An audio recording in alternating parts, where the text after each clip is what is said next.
മുൻപ് നമ്മൾ dragon fruit cut ചെയ്യുന്ന ഒരു വീഡിയോ ഇട്ടിട്ടുണ്ടായിരുന്നില്ലേ?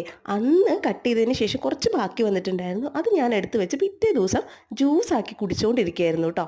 അപ്പോഴാണ് ഞാനൊരു കാര്യം ശ്രദ്ധിച്ചത്. ഇതിൻ്റെ സീഡുകൾ മുളപ്പിച്ച് കഴിഞ്ഞാൽ ഉണ്ടാവോ എന്നുള്ള കാര്യം. അങ്ങനെ അപ്പം തന്നെ ഞാൻ ആ ജ്യൂസ് എടുത്തിട്ട് അങ്ങ് അരിച്ചെടുത്തു. അതിൻ്റെ സീഡുകൾ അങ്ങ് വേർതിരിച്ചെടുത്തു. നമ്മൾ മിക്സിയിൽ അടിച്ചത് കൊണ്ട് തന്നെ അതിൻ്റെ കുറേ സീഡൊക്കെ ഡാമേജ് ആയി പോയിട്ടുണ്ടായിരുന്നു കേട്ടോ. എന്നാലും കുറേയൊക്കെ നല്ലതുണ്ടായിരുന്നു. എന്നിരുന്നാലും ഞാൻ എല്ലാം തന്നെ നമ്മളൊരു ട്രേ എടുത്തിട്ട് ആ ട്രേയിൽ അങ്ങ് പാകി കൊടുക്കുകയാണ് ചെയ്തത്. അപ്പോൾ ഈ വീഡിയോ കാണുന്ന നിങ്ങളിൽ ആരെങ്കിലും ഇതുപോലെ ഡ്രാഗൺ ഫ്രൂട്ടിൻ്റെ സീഡൊക്കെ നട്ടിട്ട് തൈ മുളപ്പിച്ച് അതിൽ നിന്നൊക്കെ ഉണ്ടായിട്ടുണ്ടെങ്കിൽ ഒന്ന് കമൻറ്റ് ചെയ്യണം കേട്ടോ. അപ്പോൾ എനിക്കും അത് കേൾക്കുമ്പോൾ ഒക്കെ ഭയങ്കര സന്തോഷമാവേ. അങ്ങനെ ഒരു ദിവസം ഞാനിത് പോലെ ഇങ്ങനെ നോക്കിയപ്പോൾ ഒരു കുഞ്ഞു തൈ മുളച്ചിരിക്കുന്നു. ഭയങ്കര സന്തോഷമായിട്ടോ. നമ്മൾ ഒട്ടും പ്രതീക്ഷയില്ലാണ്ടല്ലേ ഇത് നട്ടു കൊടുക്കുന്നത്. അപ്പോൾ അതുകൊണ്ട് തന്നെ ഭയങ്കര സന്തോഷമായിട്ടുണ്ടായിരുന്നു. അപ്പോൾ ആദ്യം ഒരു കുഞ്ഞു മുള വന്നു.